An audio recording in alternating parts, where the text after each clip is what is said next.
Bonjour, de retour sur Acteurs Publics TV en direct du lieu de la transfo publique. Nous sommes ensemble, je le disais, toute la semaine à l'occasion du mois de l'innovation publique et nous parlons cet après-midi de transition écologique, comment l'innovation publique peut être un levier d'accélération. On est toujours sur les usages, l'expérimentation, comme lors de la précédente table ronde à laquelle vous avez assisté. On va s'intéresser avec nos invités aux sciences comportementales, comment mobiliser les collectifs et les individus en faveur de la transition écologique. Sur ce plateau, nous accueillons Stéphane Giraud, bonjour. Bonjour. Directeur de projet sciences comportementales à la DITP. Bienvenue sur ce plateau, bienvenue chez vous même, puisqu'on est un peu à la DITP quand même. Voilà.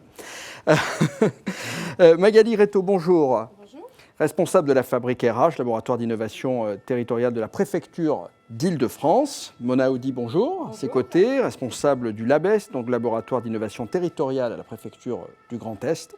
Et Emma Pianetti, bonjour Emma Pianetti, vous êtes chargée de mission Agenda 2030 et services publics éco-responsables au sein du ministère de la Transition écologique et au CGDD, le secrétariat général au développement, commissariat général, on y tient, commissariat général au développement durable, le CGDD.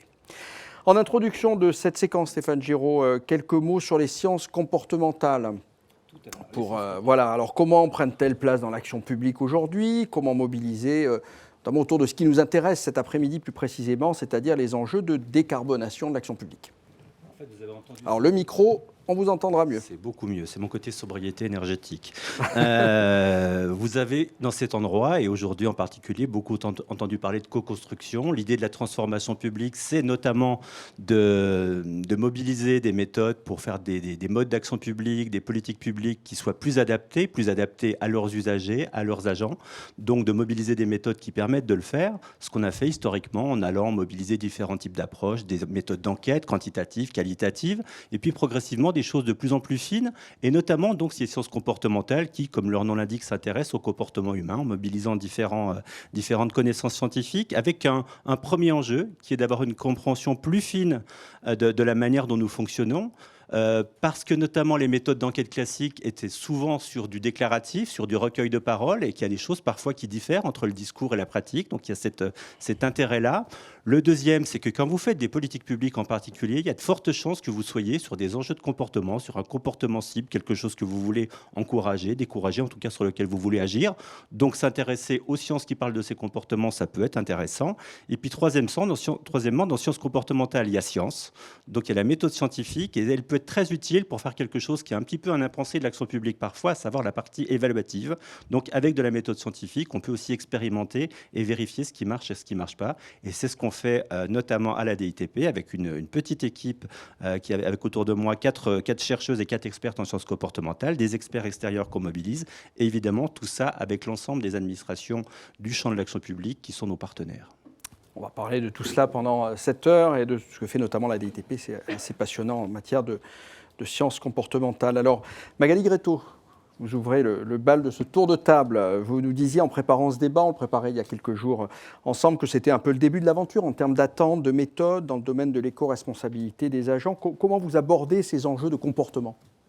Oui, merci. Alors peut-être avant, refaire juste un petit point sur ce qu'est la Fabrique RH, qui est effectivement, voilà, oui, c'est vrai. On va commencer par le début. Le laboratoire d'innovation de la préfecture de région Île-de-France, préfecture de Paris, je me permets d'insister. Et son champ d'action, c'est effectivement d'accompagner tous les projets de transformation portés par les agents publics, par les services publics, avec une petite particularité, c'est qu'on lance des défis chaque année sur des sujets qui nous sont chers au sens où ils sont prioritaires. Et comme par hasard, cette année, nous avons lancé un défi sur l'éco-responsabilité. Ça tombe bien. Exactement, pour justement impulser des idées nouvelles venant des agents publics eux-mêmes. Donc oui, on est au début de l'aventure, puisque la Fabrique RH, à la fois dans son travail d'impulsion, a impulsé des défis avec, de manière très concrète, des projets que je vous présenterai. Et puis, dans son périmètre d'accompagnement, eh bien, nous accompagnons tous nos collègues investis sur les champs, notamment de la sobriété énergétique, sur justement la construction de leurs projets, l'évaluation, le test de projet. Donc ça, c'est plutôt effectivement dans un angle d'accompagnement. Et on travaille sur la mobilité durable, mais aussi sur le numérique responsable et l'engagement éco-responsable des agents. On va parler dans le détail de tout cela dans un instant. Je me tourne vers vous, Mona Aoudi. C'est l'équivalent, c'est le laboratoire d'innovation de la préfecture là, du Grand Est. Hein, vous, hein. Oui. Voilà, donc je vous pose du coup la même question. Ces enjeux de comportement, comment vous les abordez, vous, dans le Grand Est? Oui, alors tout d'abord, je vais aussi faire un peu pareil que Alors, Magali. oui, Du coup, dites-nous ce moi, qu'est, je suis oui, voilà. plus précisément chargée de suivi éco-responsabilité au sein donc, du SGAR, du Secrétariat Du SGAR, général voilà. pour les affaires régionales et européennes. Je travaille beaucoup avec le LabEst. En fait, on est dans le même bureau. C'est un axe de la feuille de route du laboratoire d'innovation de l'Est. Et du coup, j'ai pris mon poste seulement en janvier. Donc, j'ai eu le temps de vraiment me rentrer dans le sujet en partant de rien et de comprendre un peu ces contraintes et la nécessité de ces leviers basés sur les sciences comportementales. Et nous, on est au début de notre projet. Donc, on apporte un projet à 3 avec la préfecture de région de Bourgogne-Franche-Comté et le SGAMI-Est, qui est un projet de management environnemental intégré, décidons ensemble durablement la preuve par 3, et qui est lauréat de l'appel à défi innovation éco-responsable, qui est coporté par la DITP et le CGDD, et qui va nous permettre de financer des prestations en sciences comportementales. Donc nous, on est vraiment parti d'un constat de terrain, parce que dans le cadre de mes missions, j'anime une communauté service public éco-responsable du Grand Est, qui est composée des administrations territoriales de l'État, mais également des opérateurs et établissements publics du Grand Est. Et j'ai fait des échanges en bilatéral avec la majorité de ses membres, et on se rend compte sur le terrain que les agents ont envie d'être éco-responsables, mais qu'ils n'ont pas les moyens. Il y a des freins évidents de temps, de TP, mais également des missions multiples qu'ils vont avoir, des compétences dont ils ont besoin. Et c'est sur cette base qu'on a décidé de créer et de coporter ensemble ce projet, avec donc sur 2 régions, donc qui représentent vraiment toute la zone de défense Grand Est, donc un quart de la France, pour aussi connaître des situations locales particulières et on espère pouvoir trouver les leviers adaptés à différentes situations pour que notre projet soit réplicable à l'ensemble de la France, mais vous en saurez plus tout à l'heure. Merci. Un beau teasing. Emma Pianetti, donc CGDD, sur les services. Alors, on va parler avec vous un peu des enjeux quand même, hein, sur services publics éco-responsables, les comportements de sobriété numérique, les éco-gestes, même considérés comme petits, hein, ça compte beaucoup multiplié par 2 400 000 agents sur 200 000 sites. Alors on est à 2,4 millions sur notre périmètre, mais effectivement le périmètre est extrêmement large et donc une des questions qui se pose c'est le sujet de mobiliser à une telle échelle. Donc au Commissariat général au développement durable, depuis 2020 maintenant, on a mis en place un dispositif qui s'appelle Service public éco-responsable et dont finalement autour de la table on retrouve les acteurs de terrain. Ce dispositif, il s'appuie d'abord sur une légitimité, puisqu'il a été porté au niveau Premier ministre et qu'il donc a pris la forme d'une circulaire s'appliquant à tous. Et là, on va toucher à un deuxième niveau qui est la réciprocité, c'est-à-dire qu'on est sur un même pied d'égalité, qu'on soit un ministère, une préfecture ou un établissement public.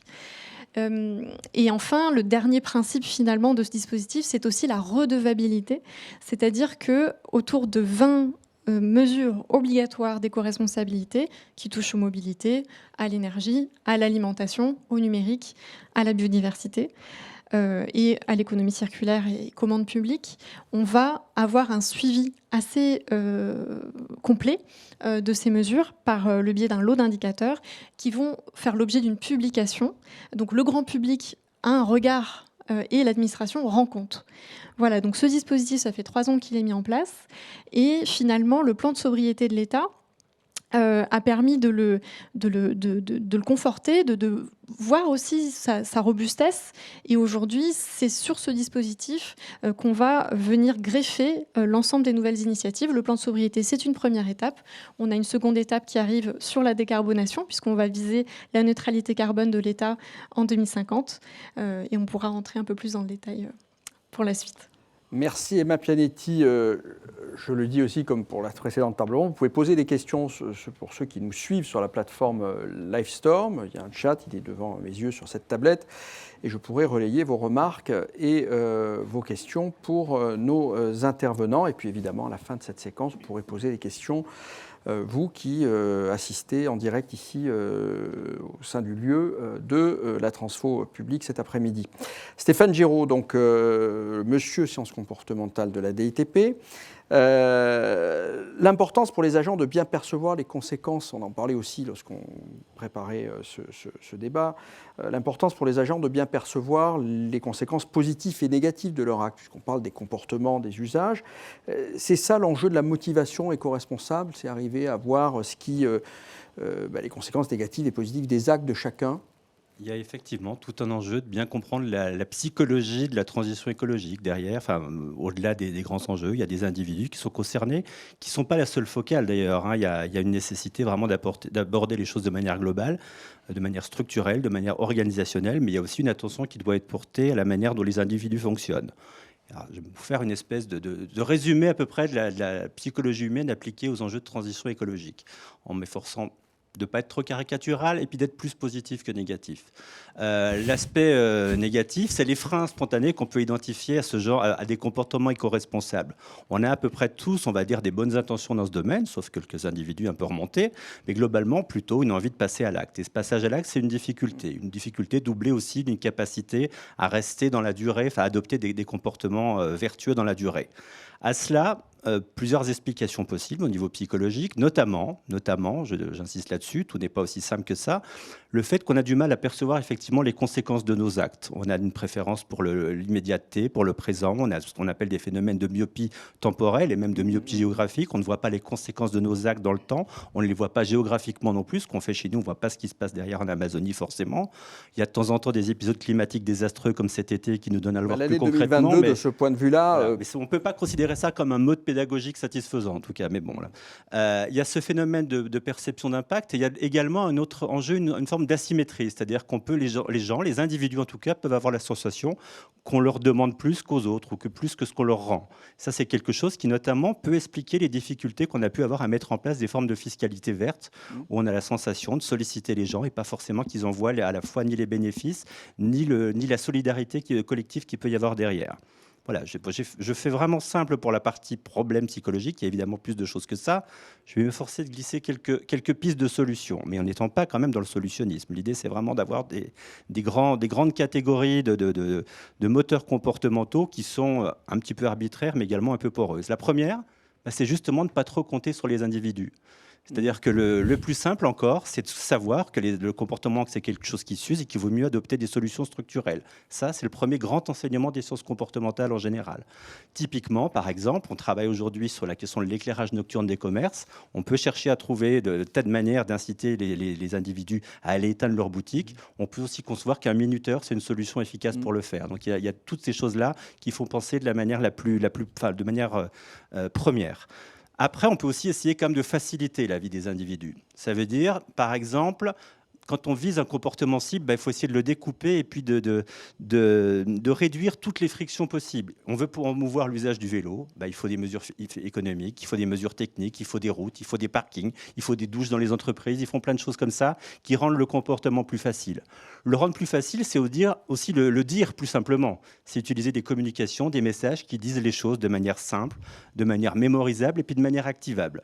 C'est également, enfin, ça rejoint ce que je disais avant, il faut séquencer les choses, il faut fixer des objectifs intermédiaires. Dire aux gens, il faut faire ce comportement qui est là-bas très très loin, c'est bien moins efficace et surtout bien moins compréhensible que de découper les choses, de fixer des objectifs intermédiaires qui sont des étapes vers le comportement final et sur lesquels, accessoirement, on pourra aussi avoir plus de sensations de réussite et de gratification. Donc il y a pas tout miser sur les individus, leur faciliter la vie, et quand même on peut tenter de les motiver. Pour les motiver, il y a une chose simple, c'est-à-dire que non seulement on doit dire les choses simplement, mais on doit les dire aussi de manière attractive. On doit utiliser des formes de messages qui soient attractifs dans leur forme, dans leur contenu, dans leur rendu visuel, plein de choses. Il y a une sous-catégorie de ça qui est la gamification, un levier très, très, très tendance, l'idée qu'on peut utiliser des mécaniques de jeu, à la fois de manière collective avec des challenges ou individuels, avec des espèces de mise en situation individuelle. C'est bien, moi je suis un joueur, j'adore ça, mais après ça peut avoir des limites en termes d'efficacité dans la durée et accessoirement il y a des publics pour lesquels ça ne marche pas. Donc c'est quelque chose qui doit être utilisé avec parcimonie et surtout être évalué. Autre manière de rendre les choses plus attractives, c'est de personnaliser. Personnaliser les messages, personnaliser la manière dont on s'adresse aux gens. Moi, quand je reçois un mail un peu générique, j'ai moins de chances de le lire que s'il dit coucou Stéphane. Utiliser des modes, des formes de médias différenciées. Un SMS, c'est plus personnel qu'un mail, par exemple. Et puis, accessoirement, mieux encore, je parlais au départ du fait qu'il y avait une problématique de perception d'impact. On peut individualiser les données. Donner à voir des données qui, justement, parlent aux gens individuellement. Et je renvoie à un projet qu'on avait mené avec les services déconcentrés du ministère de l'Environnement en Ile-de-France sur le chauffage au bois. La problématique étant que le chauffage au bois, c'est a priori quelque chose qui est jugé de sympathique et beaucoup de particules. Voilà, des quantités d'émissions de particules fines considérables, et derrière un vrai sujet de pédagogie qui est traité généralement à base de communication un peu générale. On a fait une expé où on a mis des capteurs chez un certain nombre de ménages avec des communications qui partaient des données de ces capteurs. Clairement, c'était plus efficace qu'une communication générale. Et il y avait une deuxième option dans ce travail-là qui était également intéressante. C'était de mettre... Pardon, qu'on comprenne, c'est des capteurs de pollution. C'est-à-dire que les gens voyaient clairement, là, j'émets trop de particules, en fait, en utilisant qui était vraiment adossé à tel ou tel événement, genre j'ai allumé un feu, des choses comme ça.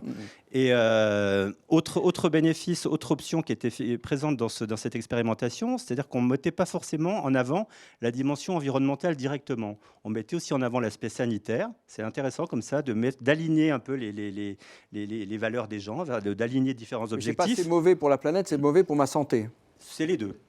Et on a une opportunité incroyable aujourd'hui, ce qui n'était pas forcément le cas souvent avant, c'est qu'on peut dire c'est bon pour la planète et c'est bon pour votre portefeuille. Et ça, c'est quelque chose aussi qui n'est pas négligeable. J'en ai un quatrième, promis, j'aurai bientôt fini. Un autre levier, c'est de jouer collectif, c'est-à-dire de considérer qu'on est des individus sociaux et qu'on peut devenir des individus prosociaux, d'abord en mettant en avant des comportements majoritaires, montrer que d'autres déjà le font, c'est déjà quelque chose qui peut fonctionner, si possible en quantité. Utiliser l'argument social, c'est utiliser aussi celui de la réciprocité, montrer que des gens font quelque chose d'une certaine manière pour nous. Donc on est mine de rien quand même des êtres un petit peu généreux et altruistes, donc on peut avoir envie de rendre ce qu'on nous a donné. Et puis le dernier levier social, c'est le levier du messager. La personne qui porte un message, celle qui s'adresse à nous, elle a une importance fondamentale. Pareil, là aussi, il faut adapter les choses. Pour certains publics, ce sera un argument d'autorité qui fonctionnera, une institution. Pour d'autres, ce sera quelqu'un qui leur ressemble, un père. Pour d'autres, ce sera une influenceuse. Enfin, tout est possible. Il faut trouver le bon messager en plus du bon message. Et je conclus. Dernier champ de type de levier qui peut et qui doit très bien fonctionner, c'est d'agir en opportunité. Alors, dit comme ça peut paraître un petit peu évident, mais c'est de choisir le bon lieu et le bon moment. Il y a des moments qui sont propices au changement, des moments qui sont déjà dans nos calendriers de vie, des moments collectifs ou des moments individuels qu'il faut bien identifier, et on peut aussi en créer des moments. On peut parfois créer un moment justement qui sera un petit peu hors des sentiers battus et qui sera plus motivant. Autre manière d'être opportun, c'est de rapprocher le message du comportement ciblé. Typiquement, c'est pas Versailles ici, c'est très sympa à la télé, mais c'est encore mieux quand c'est marqué à côté d'un interrupteur. Voilà, c'est quelque chose comme ça qui fait encore plus sens. Et puis, dernier enjeu, je le redis, il y a un sujet de passage à l'acte, mais aussi de maintien de la motivation. Et le maintien de la motivation, ça passe vraiment par des rappels. Donc des rappels qui doivent être le tant que possible les plus parlants, les plus sympathiques, les plus engageants possibles. Et les rappels, ça passe aussi par une réflexion spécifique sur les outils de planification, aider les gens à s'organiser. On avait fait un travail à une époque, par exemple, sur l'activité physique, quelque chose d'un petit peu différent.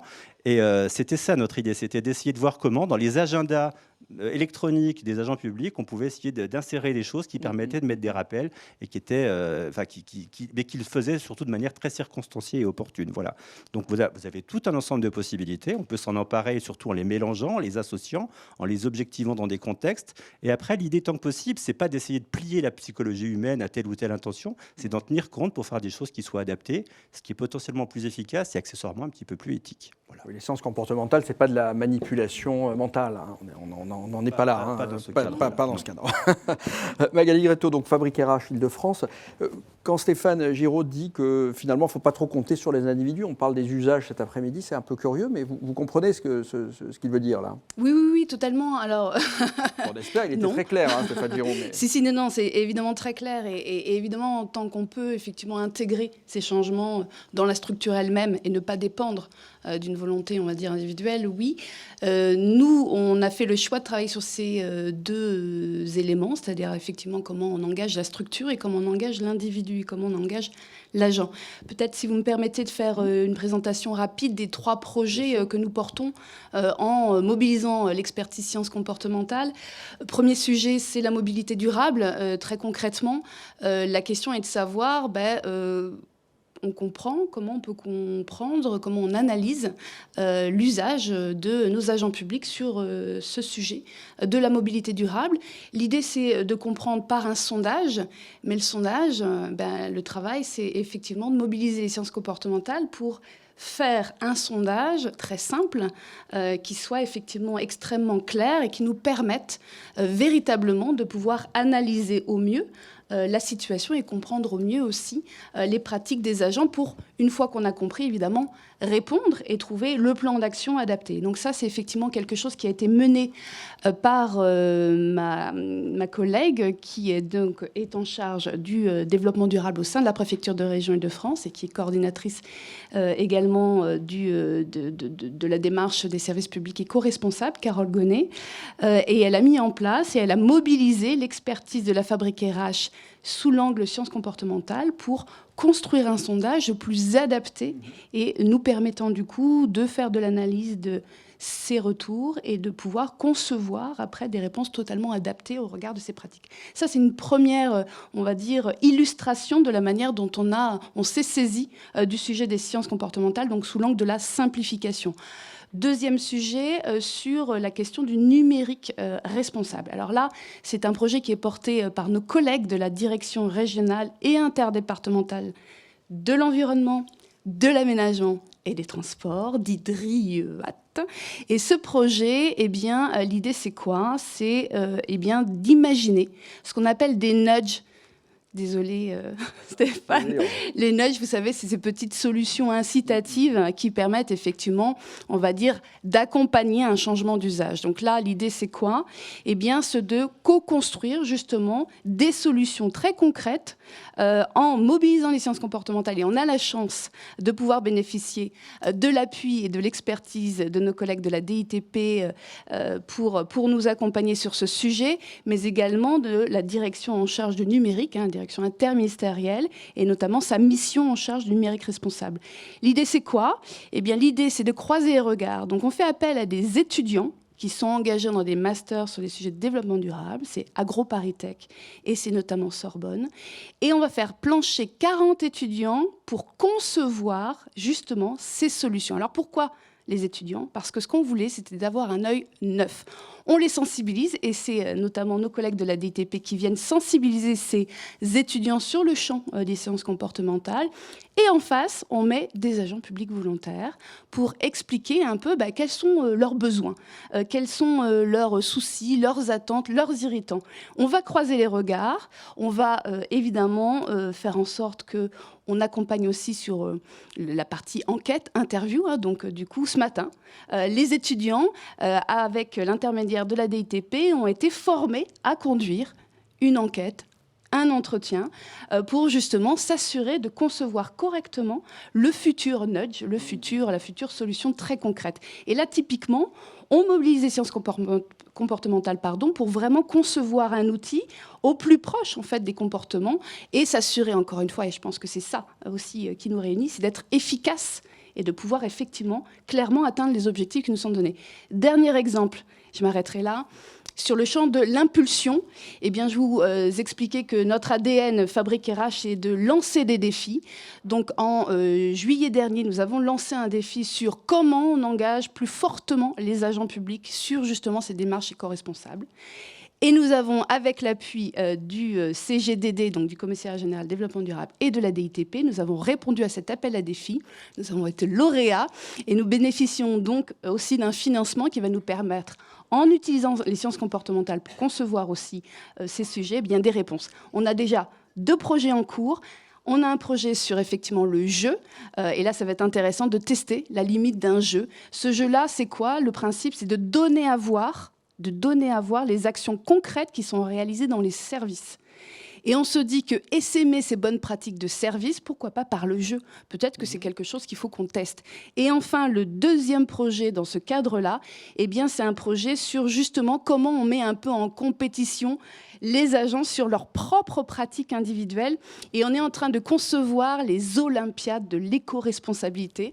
Alors, il paraît que 2024, il se passe quelque chose à Paris. On s'est dit, tiens, saisissons-nous de cette opportunité pour justement travailler sur l'éco-responsabilité. Donc voilà les 4 projets que nous menons, et on mobilise les sciences comportementales comme une expertise pour nous permettre encore une fois d'être efficaces en testant.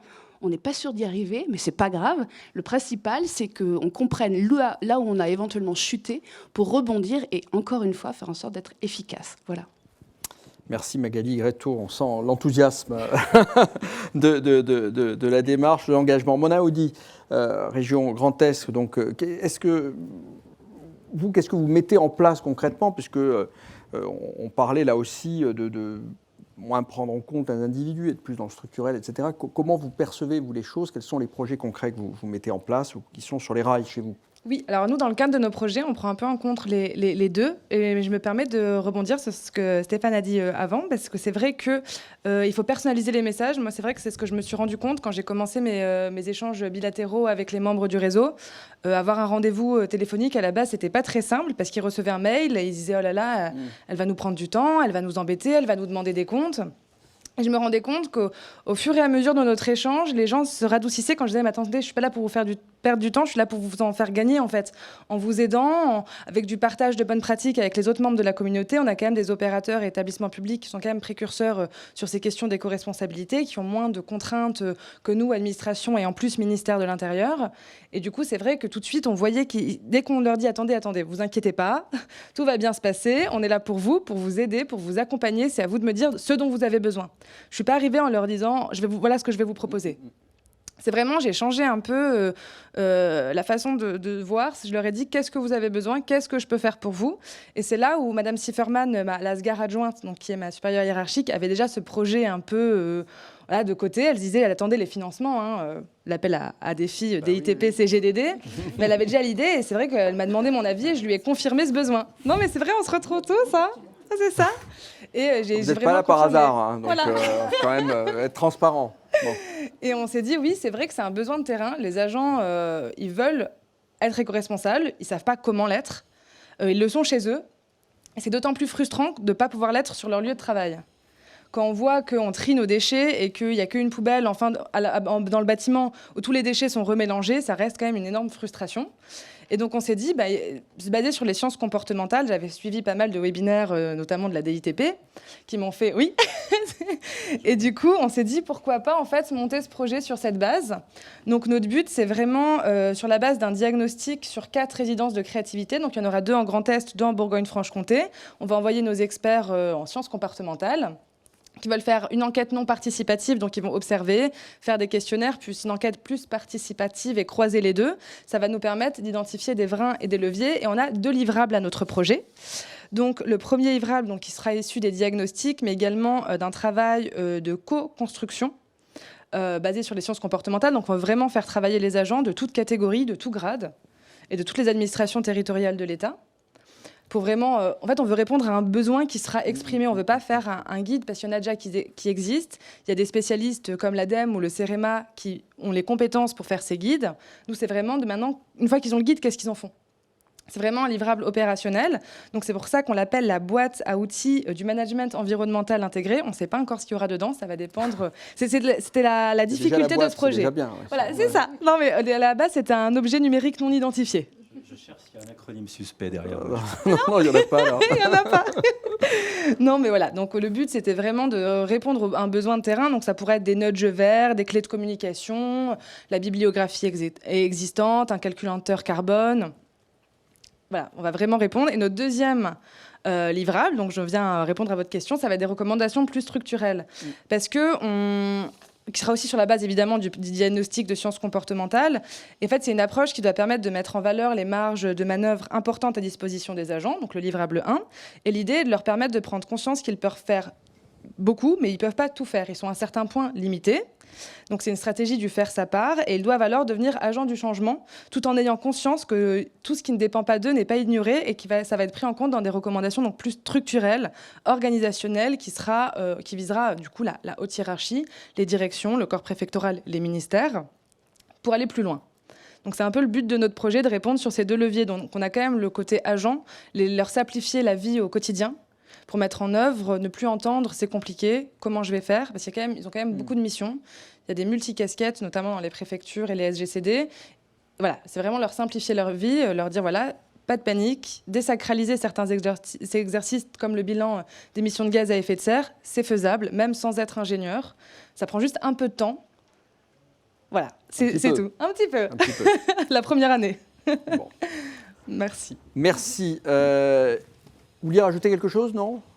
Je vous ai prendre le micro. Donc le temps, ça s'appelle un investissement aussi dans mon langage à moi. Voilà, exactement. Emma Pianetti, comment le plan de sobriété énergétique, dont on a pas mal parlé, de l'État, a permis en fait de réactiver les leviers de mobilisation en fait, on voit bien, ces leviers de mobilisation, ils sont très forts là. Oui, en fait, je vais revenir un petit peu en arrière parce que tout ce qui a été dit, ça m'a beaucoup inspiré. Réagissez. Voilà. En fait, de manière peut-être un peu caricaturale, si je le dis comme ça, pour moi, il y a vraiment 2 leviers qui nous a permis de réussir le dispositif service public éco-responsable et aujourd'hui le plan de sobriété énergétique de l'État. Alors réussir, c'est un grand mot, mais disons qu'on a eu des meilleurs résultats, alors que ce n'est pas la première fois qu'on enclenche ces démarches. Il y en a eu d'autres avant, administration exemplaire, État exemplaire, et là, ça prend. Pourquoi ça prend? Il y a 2 leviers. Le premier, c'est l'humain. C'est peut-être caricatural de dire ça comme ça, mais c'est l'humain. On a une mise en réseau efficace, à la fois horizontale, parce que plutôt que de travailler en silo, on travaille avec la direction de l'immobilier de l'État, on travaille avec la direction des achats de l'État, la DGITM, la DGFP, etc., parce que ce sont eux qui vont être les facilitateurs de la mise en œuvre des mesures. La DIE, avec par exemple des appels à projets pour financer des programmes immobiliers d'action rapide, la DAE pour mettre en place des marchés interministériels. À chaque fois, ce sont eux qui ont des clés de facilitation. Donc, un premier niveau, un réseau horizontal. Et c'est grâce, évidemment, au lien humain qu'on a une facilité à se parler et à se coordonner. Deuxième niveau, c'est un réseau vertical. Aujourd'hui, on a dans la salle et autour de la table Mona, qui est correspondante de service public éco-responsable de la préfecture Grand Est. Magali, tu as parlé de Carole Gonnet pour la préfecture Île-de-France. Dans la salle, Éric Gounel du ministère de la Justice. Donc nous, on se connaît, on se parle, on partage les pratiques, on échange. Et vous, ensuite, par capillarité, vous allez infuser à vos propres référents et eux-mêmes vont infuser jusqu'au terrain. Et c'est comme ça qu'on arrive à toucher 2,4 millions d'agents sur 200 000 sites. C'est par une organisation en maillage, verticale et horizontale. Donc ça, c'était le volet humain. Deuxième volet qui me semble fondamental également, c'est la donnée. On en a parlé, Stéphane, tu le disais également. On a besoin d'abord de prioriser. Parce que quand on parle de planification écologique, de transition écologique, ça nous semble être un horizon très lointain. Neutralité carbone 2050, on aura 30 ans. Où on sera, vous et moi, dans 30 ans? Je ne sais pas. On a besoin de prioriser nos actions. Enfin, j'espère que vous irez tous bien. Hein. Je voulais pas lever, je voulais pas jeter. C'est bien de le dire. De le souhaiter en tout cas. Je voulais pas jeter une mauvaise ambiance sur le plateau.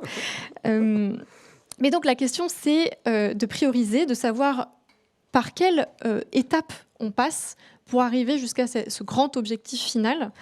Et c'est pour ça que la donnée nous aide, parce que la donnée nous permet de savoir qu'est-ce qui va avoir le plus fort impact. Et on l'a réutilisé notamment dans le cadre du plan de sobriété de l'État. La température, par exemple, a un très fort impact. Donc c'est pour ça qu'on va aller demander des efforts aux agents, parce qu'on sait que l'impact, il est de 5 à 7% d'économie d'énergie par degré économisé. Ensuite, il y a évidemment les rénovations, l'isolation des bâtiments, les mobilités. On parlait du télétravail tout à l'heure. Dans la première table ronde, on sait qu'il y a des gains énormes du télétravail sur la baisse des émissions carbone des déplacements, même avec les effets rebonds. Et on est en train d'affiner notre connaissance de qu'est-ce qu'on consomme chez nous, par exemple avec une expérimentation qui est réalisée au ministère de la Transition écologique et de la cohésion des territoires, où on va fermer un bâtiment, on va voir quelles sont les économies du bâtiment, et puis il y a un lot d'une centaine de volontaires qu'on va accompagner chez eux pour voir ce qu'ils consomment et analyser ainsi est-ce qu'il y a vraiment un gain réel. Donc la donnée, elle nous suit partout et elle est une boussole pour aussi savoir si on est dans la bonne direction et pourquoi on est dans la bonne direction. Le bilan interministériel, je fais un petit peu pub, service public éco-responsable 2022-2021 est sorti. Vous pouvez le trouver sur le site du ministère. Et qu'est-ce qu'on voit ? On voit que les mesures qui ont fonctionné, où on a la meilleure progression, c'est quand il y avait des financements dédiés. Pas une grande nouvelle, vous allez me dire, mais France Relance a énormément joué. Autre levier, quand il y a des alternatives disponibles sur étagère. Par exemple, sur le papier, il y a un marché interministériel avec du papier recyclé. On est à 100% de papier recyclé au sein des administrations. Voilà, donc on arrive à identifier qu'est-ce qui fonctionne et ça nous permet aussi de corriger les mesures où on est moins bon, où l'administration parfois ne respecte pas la loi qu'elle a fixée et corriger le tir en sachant quels sont les ingrédients qui nous permettraient de réussir la recette. Stéphane Giraud, vous souhaitez rebondir là-dessus? Moi, ceux qui nous regardent, en fait, que ce soit sur Acteurs Publics TV, sur la plateforme Livestorm, où ils peuvent poser des questions, hein, j'en vois pas beaucoup pour l'instant, ou des remarques, mais n'hésitez pas. Voilà. Sans doute, oui. Non, mais ils peuvent poser des questions. On a d'excellents intervenants sur la table ronde, il faut en profiter. Comment, pour ceux qui nous regardent, on peut... se disent, voilà, nous aussi, dans mon organisation, je peux avoir recours aux sciences comportementales en matière de ce dont on parle cet après-midi, de transition écologique. Comment je fais, comment je peux procéder si je veux avoir recours à ça? Ça m'intéresse. Qui se dit cet après-midi sur ce plateau-là, ça m'intéresse. Comment je fais? Comment je m'y prends?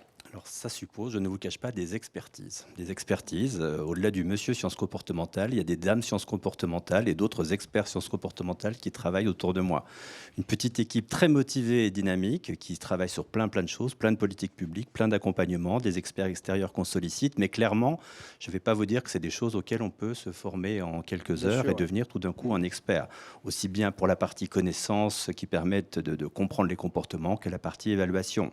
Donc forcément, derrière tout ça, il y a des sujets de mise en œuvre, des sujets de capacité à mobiliser ces expertises. Et aujourd'hui, honnêtement, c'est moins... c'est évidemment un sujet financier parce qu'il faut les trouver, mais il faut aussi les trouver tout bêtement. Donc il faut les trouver pour ce faire. On a en perspective un marché interministériel dont on espère qu'il permettra d'élargir le champ des possibles pour les administrations. Mais il faut quand même aussi au sein d'elles, au sein de ces administrations, des petites mises de départ. Il faut quand même qu'elles aient aussi des points de référence, des gens qui peuvent venir nous voir, mais qui soient aussi quand même sensibilisés, formés à ça pour pouvoir activer ces expertises de manière pertinente. Après, ce n'est pas non plus des champs pour lesquels il y a forcément des tas de possibilités. Mon rêve initial, quand on a commencé à travailler là-dessus, c'était de faire des choses un peu plus étroites avec la recherche. En vrai, c'est difficile. Difficile pour des raisons culturelles, difficile pour des raisons réglementaires. Donc, il y a encore des choses à faire progresser de ce côté-là. Après, il y a aussi un autre sujet, au-delà de la question de comment mobiliser tout ça, c'est quand. J'adorerais qu'on vienne plus souvent nous solliciter quand on n'est pas déjà dans le mur. C'est-à-dire que généralement, on vient un peu évoquer l'aspect comportemental en se disant il y a un problème comportemental. C'est-à-dire que les gens n'ont pas compris la beauté de la chose qui leur a été proposée. Généralement, le sujet est un petit peu plus complexe et s'il y a des biais cognitifs, ils sont peut-être plutôt du côté de ceux qui ont pris les décisions ou autres. Donc, il ne faut pas hésiter quand même, comme je le disais, à concevoir que le comportement, c'est un enjeu structurel de plein de politiques publiques et qu'il faut le traiter dès le départ. En tout cas, s'y intéresser dès le départ et puis pas se priver non plus de ces phases d'évaluation, d'expérimentation qu'on a évoquées, qui sont aussi une deuxième couche pour s'assurer de ne pas aller totalement dans le mur. Voilà. Oui. Oui, si je peux me permettre, Bien effectivement, alors nous, de manière très égocentrée, on a la chance d'avoir pu recruter un monsieur sciences comportementales, voilà, grâce au soutien à la fois de la DITP sur un programme d'internalisation de compétences. Donc on remercie la DITP, mais aussi parce que le ministère de l'Intérieur et la préfecture de région Île-de-France, évidemment, a compris aussi l'intérêt et a permis du coup ce recrutement. Donc nous, on sait qu'on est, on est extrêmement chanceux. Chance, oui. Voilà, exactement. Néanmoins, c'est rare. En revanche, je voulais rebondir sur le fait qu'il faut qu'il y ait quand même une phase de sensibilisation à ce que sont les sciences comportementales.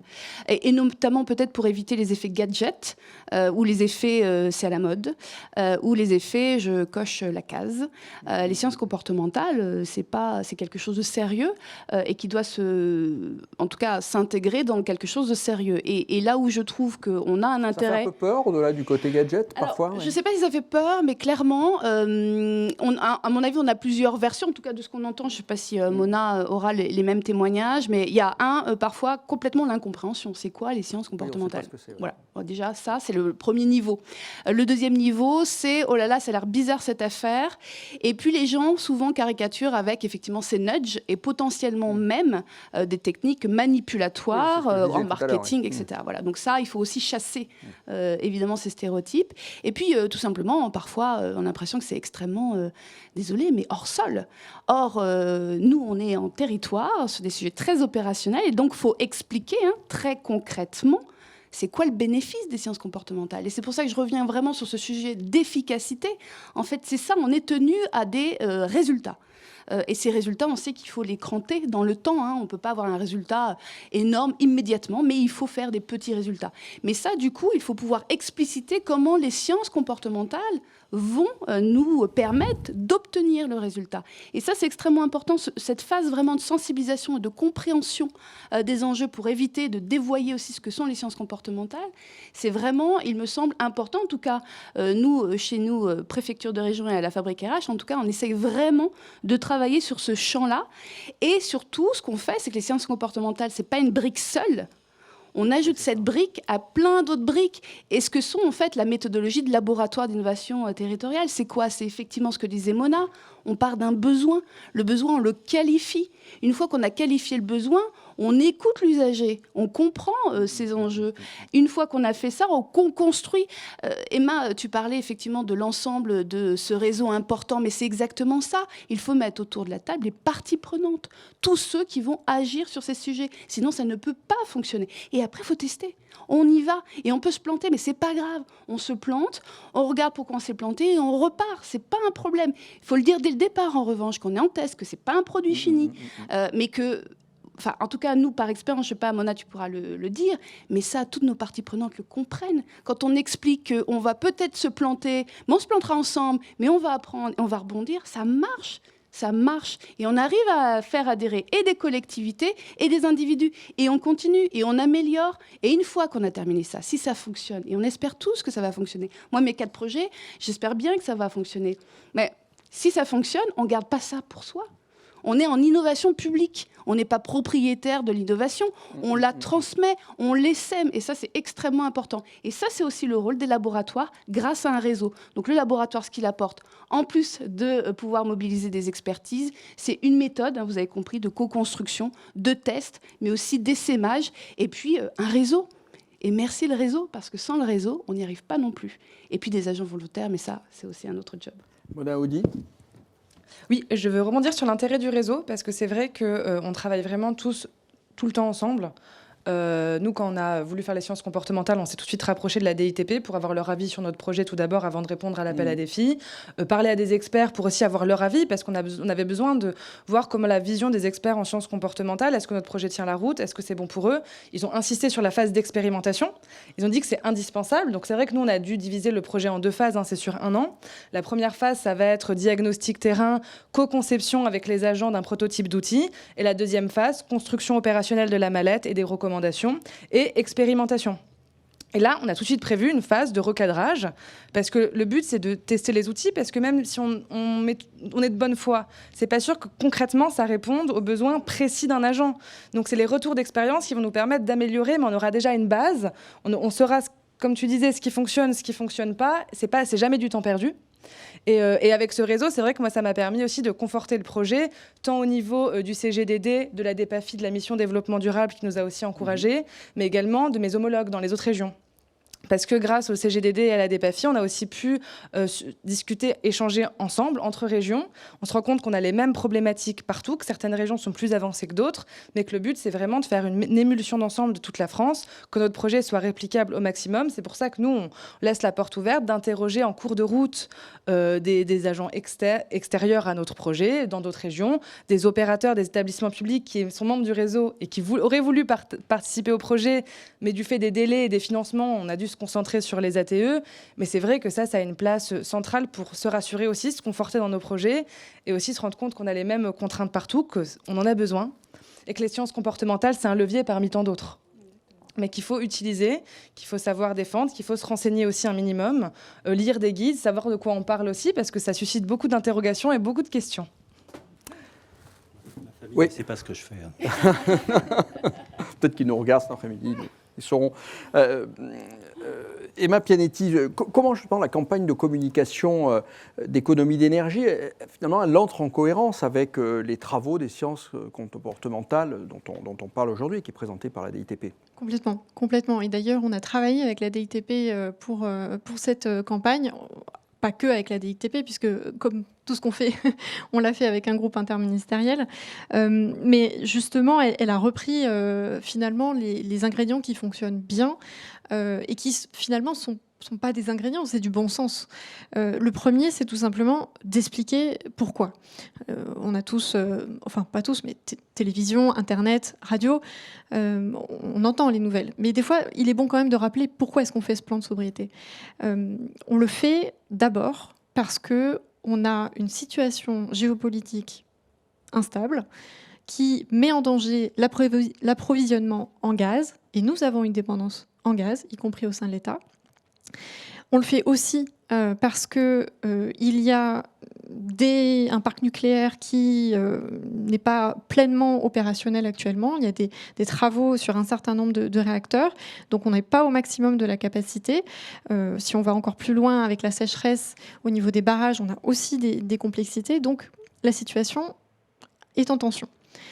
On sait aussi que les marchés de l'énergie peuvent être volatiles et que ça a un impact. Pour nous, État, évidemment, les factures flambent. Pour les universités, pour les hôpitaux, pour les écoles, c'est la même chose pour tous les acteurs, les entreprises et les ménages. Et donc, il y a vraiment ce contexte qui nous pousse à agir. Maintenant, la question, c'est comment on s'y prend ? La campagne de communication, on l'a travaillée en pensant à l'impact. D'abord, toujours avec cette question de priorisation. On ne va pas bourrer le crâne des gens avec 10 000 gestes. Ils ont déjà un sur-apport d'informations. Donc, on s'est concentré sur les éco-gestes qui ont le plus fort impact. Et ensuite, on le dit, quel est cet impact. On a du mal à aller jusqu'à individualiser, à personnaliser. C'est un casse-tête, c'est extrêmement compliqué. Donc, on ne l'a pas fait. Par contre, on arrive à avoir des données macro sur quel est l'impact. Quand vous prenez le train plutôt que l'avion, vous économisez tant de tonnes de CO2. Je n'ai pas le chiffre, je devrais le connaître, mais quand vous roulez de 130 à 110 km/h, là j'ai le chiffre, on économise en moyenne 20% de carburant. Donc à chaque fois, on explique qu'il y a une justification, il y a une motivation, parce qu'on va avoir un impact, nous en tant qu'individus, mais évidemment en tant que groupe. Et c'est pour ça qu'on a voulu absolument une campagne interministérielle. C'est pour cet aspect groupe. Il y avait beaucoup d'initiatives. Mona, je crois qu'on en avait parlé. Pareil pour les établissements pénitentiaires qui voulaient lancer des campagnes individuelles. Mais finalement, c'est avec un message unique qui porte à, encore une fois, tous les agents, 2,4 millions d'agents, qu'on a cet effet de groupe, qu'on a cet effet de levier. Et enfin, on parlait de, finalement, le fait d'être prosociaux. C'est ça, des individus prosociaux. Et bien ça, c'est la deuxième séquence de la campagne qui va être de valoriser des portraits d'agents dans tous les ministères, toutes les préfectures, tous les établissements d'outre-mer, de France métropolitaine, j'allais dire de France et de Navarre, mais pour montrer que chacun, à son niveau, a une capacité d'action et montrer que les autres font quelque chose pour moi. Et encore une fois, à tous les niveaux, c'est-à-dire autant le plus haut niveau, la notion d'exemplarité est extrêmement importante, mais aussi à des niveaux techniques, des gens peut-être qu'on ne voit pas toujours, un gestionnaire de site qui va être dans le pilotage des systèmes de chauffage, dans l'exploitation de maintenance, lui donner une voix et grâce au service d'information du gouvernement, lui donner une voix qui rayonne très largement au sein de l'ensemble de l'État. Voilà. Merci Emma Pianetti. Un mot où j'allais prendre des questions, mais on... Mais juste peut-être rappeler, effectivement, ce sujet de capacité à agir, c'est extrêmement important pour engager, c'est évident. Et puis partager les résultats. C'est-à-dire qu'effectivement, quand on engage, on partage les résultats, on explique. Et même, encore une fois, si ce n'est pas ce qu'on avait forcément envisagé, il faut le dire aussi pour continuer à engager. Et là, être dans une idée de durabilité aussi. Donc oui, ça c'est extrêmement important. Est-ce qu'il y a des questions ici au lieu de la transfo publique, parmi le public? Madame, présentez-vous. Alors, on va vous amener un micro, normalement. Il arrive. Non, tout est prévu. Merci beaucoup. Alors, présentez-vous et puis posez votre question. Bonjour, Christine Morel-Maroger. Donc moi, je suis spécialisée, consultante et formatrice, spécialisée en gouvernance et transformation. Et en fait, à ce titre, bien sûr, ça m'intéresse énormément ce que vous me racontez sur l'efficacité liée au sens comportemental. En revanche, j'ai entendu le mot éthique tout à l'heure. Hein. Vous avez parlé d'éthique, Monsieur Giraud, et j'aurais aimé qu'on revienne et peut-être que vous argumentiez sur ce point-là, qui est aussi au cœur de la question de la transformation, me semble-t-il, et de sa gouvernance. Et de sa gouvernance. Il y a des tas d'angles éthiques qui mériteraient d'être évoqués. Moi, j'en ai un qui m'intéresse spécialement, c'est celui qui fait que, en travaillant autour du comportement humain, donc de la psychologie humaine, donc du fonctionnement des individus, on s'efforce d'être très attentif à cette dimension, parce que justement, il y a beaucoup de choses qui sont dites, qui sont mises en avant sur le côté potentiellement manipulatoire de ces approches. Pour être très clair là-dessus, il y a eu une époque où on n'avait pas beaucoup de ressources, donc on avait beaucoup de temps pour penser à l'éthique, donc ça nous a permis d'être à peu près robustes de ce côté-là. Une des manières de penser ces choses, c'est de considérer que les interventions qu'on met en place, en mobilisant donc des leviers comportementaux, on essaie à peu près de les évaluer individuellement. C'est-à-dire que chaque chose, on essaiera de voir si elle correspond à un objectif raisonné, si la solution est proportionnée, si elle respecte l'autonomie des gens, si elle est transparente pour les gens. Ça, c'est une manière de concevoir l'évaluation de nos interventions. Après, il y a un autre niveau un peu plus global qui est que tout ce qu'on a dit là, enfin plus exactement tout ce qu'on fait comme projet, sur des tas de sujets, vous pouvez les consulter. Ils sont publiés sur le site de la DITP, oui, également généralement sur les sites de nos partenaires institutionnels. Tout ce qu'on fait, y compris quand ça rate de temps en temps, c'est accessible, c'est disponible. Ça fait partie à la fois de la démarche scientifique, mais aussi de cette démarche de transparence et d'éthique. Et ponctuellement, il nous est arrivé aussi sur des sujets très spécifiques. J'en ai un en tête, par exemple, qui avait trait à la question du sommeil des enfants. On était sollicité par l'Éducation nationale pour se pencher sur ce sujet, spécialement avec une expérimentation avec la DGESCO et puis l'Académie de Créteil sur le sommeil des élèves en CP. Donc un sujet a priori qui faisait plutôt consensus, sur lequel tout le monde était plutôt partant, sur l'idée des bénéfices à la fois en termes de santé, mais aussi d'apprentissage, de la qualité du sommeil. Donc avec une intervention qui n'avait rien en soi d'absolument perturbant, qui consistait à faire une boîte à outils un petit peu pour les parents, co-construite avec eux, avec les enseignants et autres. Mais il n'empêche que sur ce sujet, parce qu'il touchait à la sphère familiale, parce qu'il touchait à la sphère privée, à des enfants de 5, 6, 7 ans, on a mobilisé des experts extérieurs pour quand même porter un regard sur ce qu'on avait fait. Donc on essaie vraiment d'avoir de manière assez systématique cette démarche un peu structurelle de transparence par la publication, et puis avec des moments de veille ponctuelle, d'exigence ponctuelle sur certains sujets. Voilà, je ne sais pas si ça répond. Après, il y a d'autres sujets éthiques sur l'action publique, mais qui dépassent largement mon champ d'activité. Est-ce qu'il y a une autre question ? Monsieur. Bonjour, Guéric Jacquet, EY. Moi, j'avais une question pour le CGDD et le ministère de l'Intérieur. Je comprends que le programme Service public éco-responsable se poursuit, mais qu'on va ajouter en fait des feuilles de route de décarbonation pour l'ensemble des administrations. Et ça, c'est vraiment très intéressant parce qu'on va du coup toucher le cœur de métier de l'ensemble des administrations. Exemple pour le ministère de l'Intérieur, on n'est plus simplement sur les problématiques de déplacement des agents au quotidien, mais j'imagine que du coup, on va regarder l'ensemble du renouvellement des flottes automobiles, de la police ou de la gendarmerie, et donc avec des effets environnementaux extrêmement forts. Donc, première question, comment vous gérez cette gouvernance entre ces deux types de demandes ? Et deux, qu'est-ce que vous prévoyez comme financement pour accompagner cette décarbonation des administrations qui va être à la fois très impactante et probablement très coûteuse ? Question précise. Qui veut répondre ? Peut-être, je vais commencer. Allez-y. Alors, par exemple, le verdissement de la flotte, c'est déjà dans le service public éco-responsable.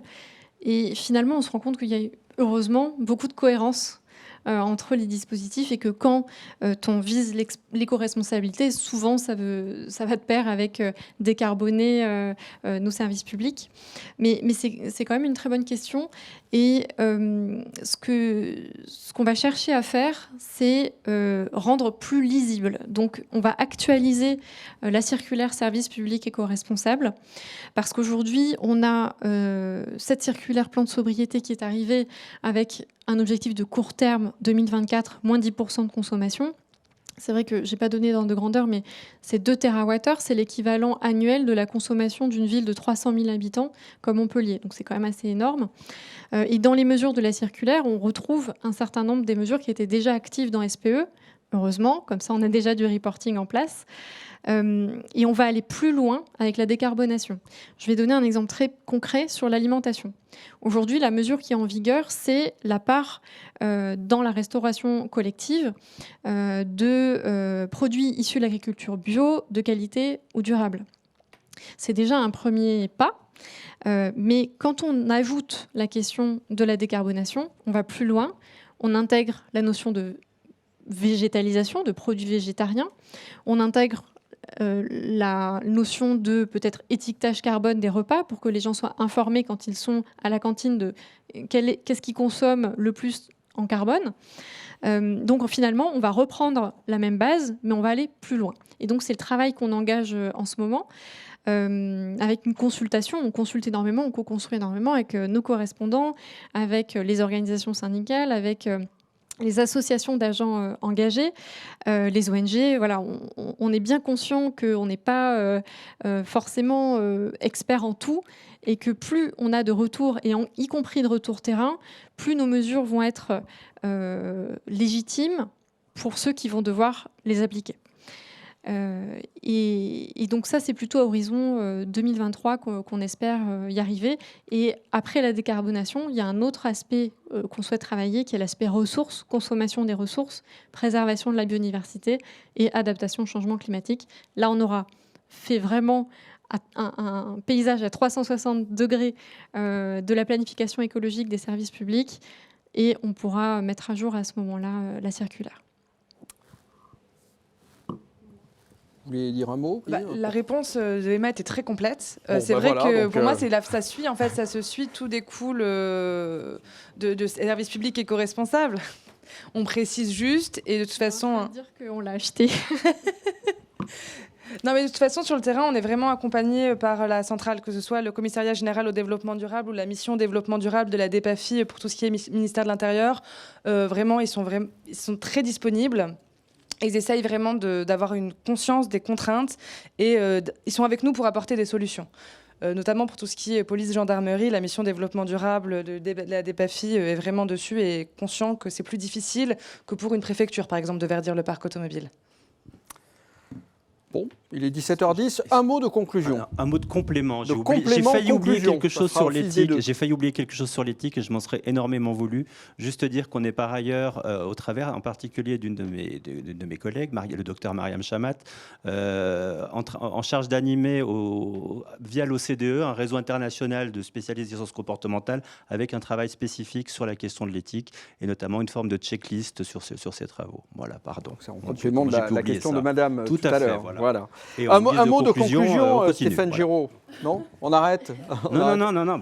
Allez, il vous reste une minute ou deux avant de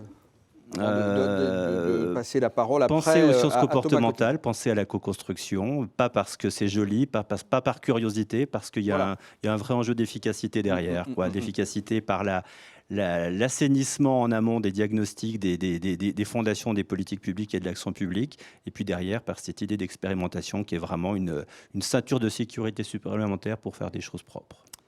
Ben merci, j'espère que cette heure de débat aurait permis justement de cerner tous ces enjeux et tout évidemment le sérieux, l'intérêt, l'utilité des sciences comportementales dans des sujets qui sont ceux qui nous préoccupent cet après-midi. Voilà.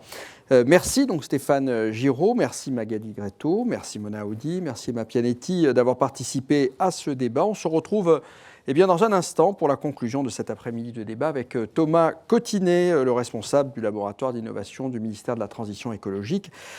Ecolab, à tout de suite.